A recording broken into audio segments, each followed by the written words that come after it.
How's everyone going? Great. It's good to be here. Friday Night Live 2019, the first one. It's good to be up here. I was expecting not to be able to see you guys' face, but I can, which is great. I like seeing your faces. It makes like question and answer very easy, as opposed to not seeing anyone and asking a question. So, yeah, 2019. In a few days, it's going to be March. Do you guys know that? In a few days, it's March.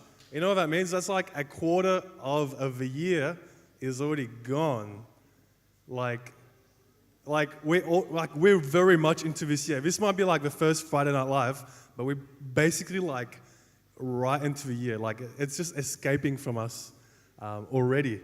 And I remember like for me like things really slow down around Christmas. Does everyone feel the same? Like around Christmas time, like things really slow down, and then New Year's comes, and you're like, whoa, yeah, no, it's great. Got to chill, go to the beach and stuff.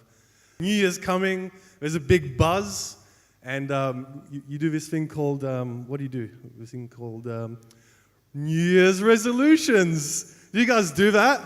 New Year's resolutions, like. There's like all these arguments as to why they work and why they don't work. Maybe turn to the person next to you and ask each other how it's gone so far. If you've done a New Year's resolution this year, take a minute, ask each other how it's gone so far. Alrighty, so let's do a quick hands up. How many of you honestly, like very honestly, how many of you have forgotten about it altogether? How many have like kind of started, but you're not quite there yet? You're actually maybe doing a little bit something about it? Yeah, a few hands. Yeah, 3 or 4. Yeah, there's all this research as to why they don't and do work.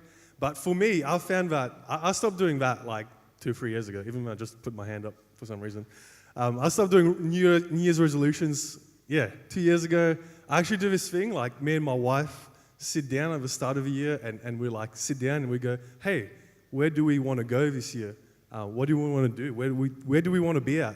And we sit down, and I know this sounds very adulty, and like we sit down and we built some goals around it, and like every few weeks, every 2 or 3 months, well, let's be honest, like maybe a bit longer than that, we like meet again and over coffee on a Saturday, and then like we check in again and we're like, okay, how are we going? Yeah, it's going great. Oh, not so much. And to be honest, for the most part, it works. Like I've actually achieved like 2 or 3, like quite a few big goals the last 2 years. So for me, it's worked. I don't know about you guys, but don't clap too quickly, because there's one thing. There's been a couple of things which maybe haven't worked that well. For example, last year I wrote as one of my goals, and this was like at the bottom of the list. Read 5 books by the end of the year. I know, you're probably sitting there thinking, why would you put yourself through that if you're not studying? And I don't study. So, well, I got to about like 2.5. Like, terrible effort. and there's another one as well in the last 2 years that I've put down, and that's develop an exercise routine 2 or 3 times a week. Like, just do a little something, a little physical activity. And if you guys know me, like, that is not me. Like, my whole life, never done anything like that. So I tried to do it. First year, I literally did nothing. Like, a big fat 0%. Like, I did not get out of the house to do anything. Did not work at all. Like, it was just like an absolute fail goal. And then last year, put it on again, and I was like, okay, well, yeah, let's see if things change this time. So, it wasn't the goals again. And then I was doing like a no sugar thing throughout my engagement for like 9 months. I didn't have any sugar. And I thought, man, why not accompany that with a bit of physical activity? It might work. I was feeling good, might feel even better. So I thought, okay, let's try that. And at the same time, one of my best mates kind of started like this running group. And he like got a few people together and they started running, and then they were working towards like a fun run in like 2 or 3 months to do a 5K. And I was like, ugh, 5K. So let me try 1. So I did like 1, worked up to 2, worked up to 3, and you know what? I actually started enjoying it. Yeah, like I actually started enjoying running. Like who would have thought like someone who never does running will actually enjoy running? And it was great. I felt great. I felt amazing. And then something happened along the way, a little bit of a stumble. Anyway, I was playing indoor soccer one night, and I just did like a little dribble thing, and then next minute I was on the floor clenching my ankle, and I rolled my ankle, but this time it was like super painful as opposed to a normal roll ankle, and I thought, yeah, it's all right. I'll get off the field. I'm like, I'll be back next week. I'll be back, or maybe I'll miss 2 games, and then I'll keep going and do the running. And I looked at my ankle, and like my ankle had swallowed like a baseball. It was huge. And so I checked it out the next day, and turns out I got a avulsion fracture. And if you don't know what that is, it's basically, sorry, I don't want to traumatize you, but basically when you roll your ankle and the ligament, like instead of tearing, it actually takes the bit of the bone at the bottom of it off. Like, yeah, sorry to put that graphic image in your heads. But that's what happened. So what that meant was I couldn't do anything. For 6 weeks, I was in a moon boot. I felt like I put all this hard work towards running, and I didn't want to do this. Then I did, and then I can't. And I'm in 6 weeks in the moon boot, and after the 6 weeks, I was like, yeah, great. I have a free ankle. Maybe I need to do like a bit of physio work, and then I'll be back into it. But no, it was like 2 months of physio work. It was so long. Everything I had worked towards, to that point, had kind of just gone out the window. Because, I was just like stuck. And to be honest, like my morale was down a little bit. I was like, well, I had worked so hard to get to this point. I didn't want to do this to start with. And now, like it's all gone. I didn't think I could jump again. I had times where I didn't think I could run or kick 3 goals a week again. And I was pretty devo. So I think I was in this place and didn't have much confidence. But I think through all of that, towards the end of that, like I started running again just a couple of times, and I thought, okay, let's give that a try. But I was ready to kick the bucket and say, I'm never going to exercise again, ever again. Like just not do it. And I felt God say to me, hey, I don't want you to go back to that place. Time to get back up, mate.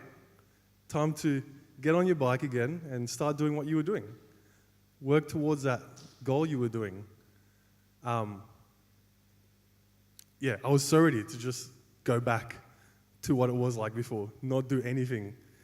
And so I felt God was saying that to me, and then I started seeing opportunities come up.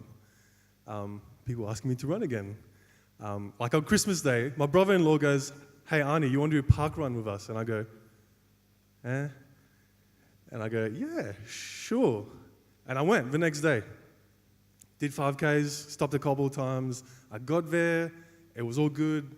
I was actually quite quick. I got a really good time for someone who hadn't run for a while.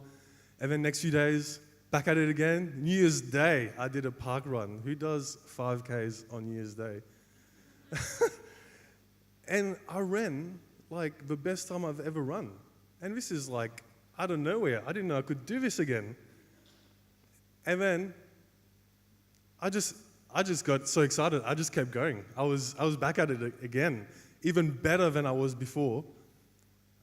And then a couple of weeks ago, that's a little bit of victory for me. I ran 5Ks in the quickest time I've ever ran, all the way, no stopping. And I was like, I'm not going to stop. I'm doing 10Ks in April. I'm not going to stop. I'm going to keep going. I don't know how I'm going to do it, but God help me. He's taken me all the way there, and I think he will take me the rest of the 10Ks. And, God gave me this opportunity to do something different, to do something new, which I couldn't do before. And I think, if I didn't take that opportunity, then I would have just been back in that place. And that's just running. Like, imagine so many areas of our lives when we can accept the challenge to go somewhere new, to do something different, to step out and allow God to lead us into some place different.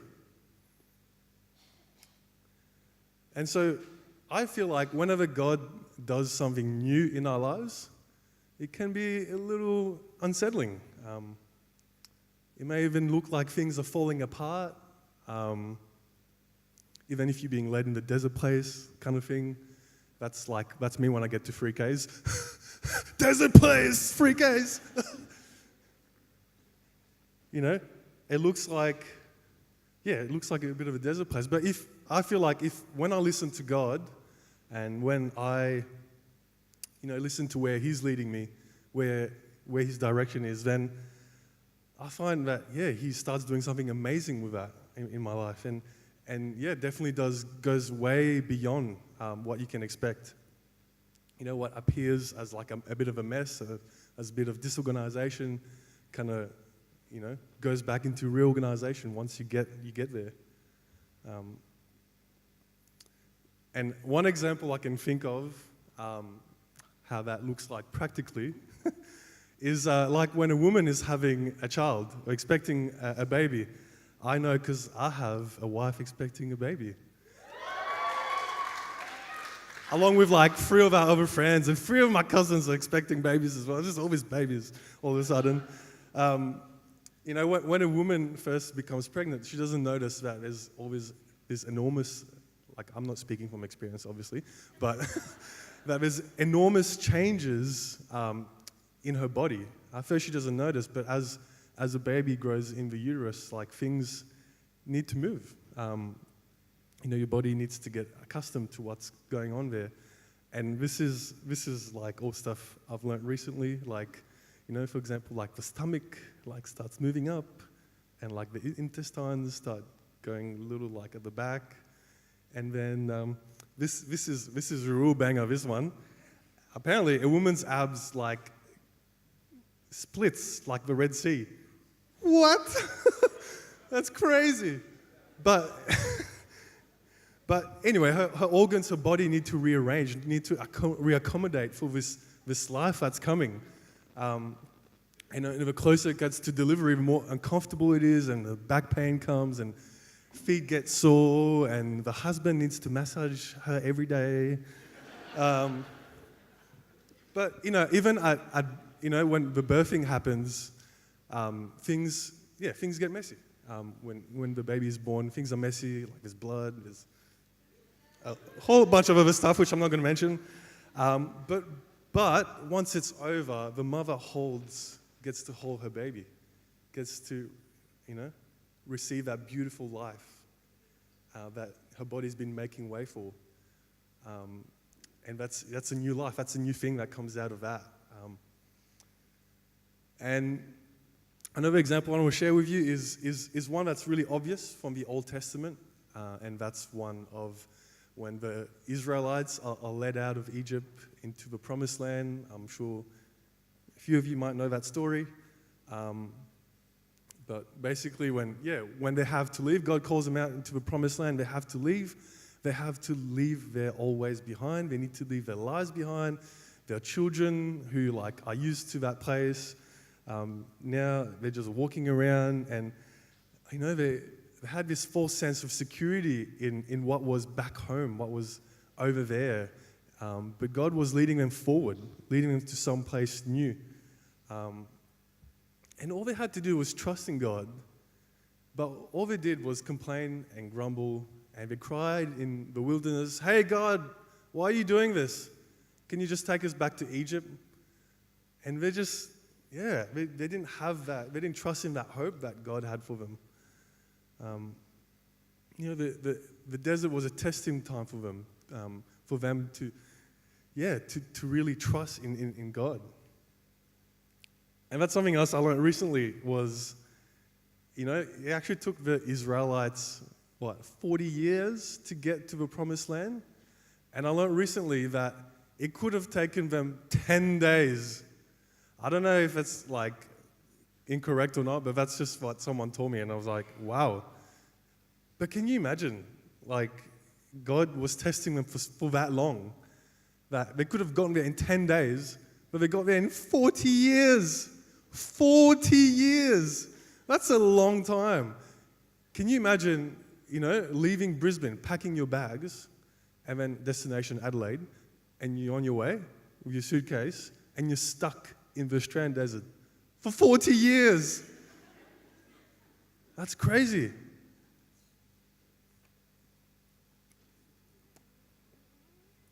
When God begins to do something new in our lives, it's going to be uncomfortable at first. The normal routine will change. And our natural tendency is to fight back because we like it where we are. We like it in that comfortable space, in what we know really well. We don't want to step out of that. We want to resist the change. Because we don't know what's coming up. We don't know what's going to be, at the end of a rainbow. We don't know. And like my wife would say, it feels a bit like a stretch mark. # pregnancy jokes. Yet, if we trust God and let Him do His work, we'll see the beautiful thing that He's doing in us. God loves you way too much to leave you in that same spot, to leave you right here. He desires more for you. He desires greatness for you. He desires your life to be lived to the fullest. So He's not happy about, if we choose to stay in the same place. He wants something new. He wants something different. He wants to move you forward. So, let's not be like the Israelites who had the opportunity to embrace change, to embrace this new thing that was coming to them. They grumbled about it, and they complained, and they asked to go back. When things start to shift and change in our lives, respond with faith, in faith in God, not in fear. Respond by trusting in God, who has the best plans for you, who knows what's coming. He knows what He's doing. So I'm going to take this opportunity and hand it over to an impressive young lady who I know is very joyous. You can start making your way if you want. Very joyous. I can never see her not smile. I always see her smiling all the time, and she's great. And she's going to share with you guys just a little story. So make Jess feel welcome.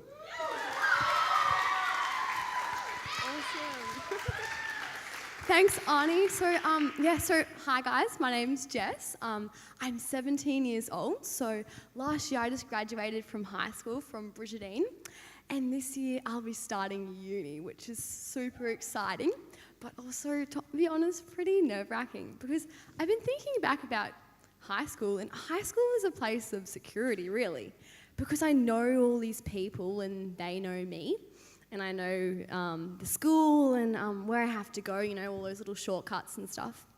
And also, I didn't have to choose what I wanted to study. Going from grade 11 and 12, you have to do that. Whereas uni, I have to choose now. And it's so weird because as well as, I don't know, there's so many people and I don't know them and they really don't know me either. And I don't know my place around the university either. And it was in this as well. So yeah, I'm studying a Bachelor of Environmental Science, and I was like, okay, well, God, do I even want to do you want me to do this? And I was really unsettled, just unsure. And so when we came to summer camp, which is so exciting. Who went to summer camp here? Yeah? Oh, man, it was such a fun time. And so this year I had the opportunity to go as a leader. It was so much fun. I'd gone all throughout high school, but it was a new experience of being a leader. Because instead of going, okay, where are my friends? I'll go and hang with them. It was, okay, who needs me? I'll go and help. And so I was going all around, but there was on prayer teams, on one of the praise and worship nights, I had an opportunity just to be. It was just God and me. And as I was praying, I told God all the things I was worried about uni. All the things, these new opportunities, and especially just how I felt about what I wanted to study, and asking if God wanted me to do that and just giving everything to Him. And it was in that more I continued to pray about it. I had a picture in my head of, it was like a big forest all around me, all these beautiful trees, and there was a path right ahead of me. And I felt God was on my right and my left and above me and behind me. And I felt God say to me, I will lead you through. I will lead you through. Just trust in me. And it was in that when He said that, I couldn't help but cry, because I knew that God was there right beside me and He was going to lead me through. And all I had to do was trust in Him, and I knew that He really did have a plan for me.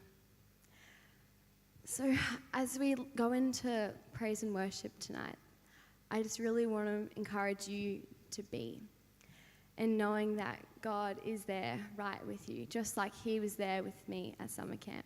He's here with you tonight as well. And He sees you, He knows you, and He loves you. Thank you.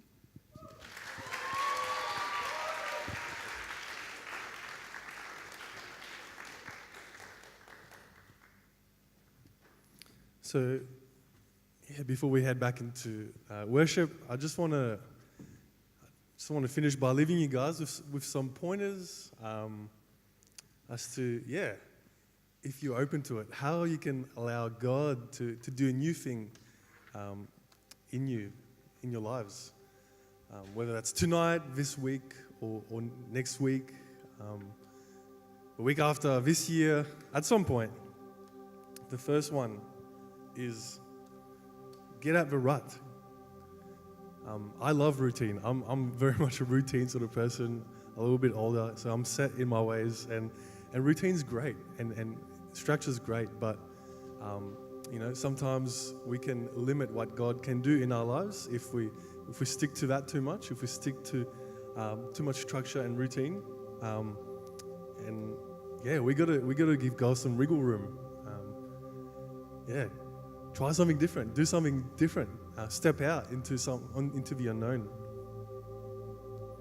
Second one is listen to what God is saying to you. And I know this is going back to basics, but the key here is communication, prayer, listening to where the Holy Spirit might be guiding you, to what God might be saying in your life. It's just key. Third thing is embrace the uncomfortable, which is really easy to say, but when things get uncomfortable, it's just you just want to get out of it. When there's an opportunity that comes up and it makes you squirm a little bit, it makes you uncomfortable, but at the same time there's like a little excitement. That little excitement that's in your heart about it. But your body's telling you get out of there, but there's that little excitement. Man, go for it. Jump on the opportunity. Trust in what God might be doing through what that experience might become. And the last one is trust God. Trust God all the way throughout the whole journey. Whatever that is, He's not going to let you down. Like I said, He loves you and He wants the best for you. He wants to see you thrive. And I know for sure, guys, that God wants to do something new in you this year. He desires that for you. And tonight, I dare you to respond. I dare you to respond by asking the question. Asking the question, God, what do you want to do in my life this year, this week, this month? And don't let this year be another year in, year out, like we're just doing the same old thing. There's more than that. There's more than that for you.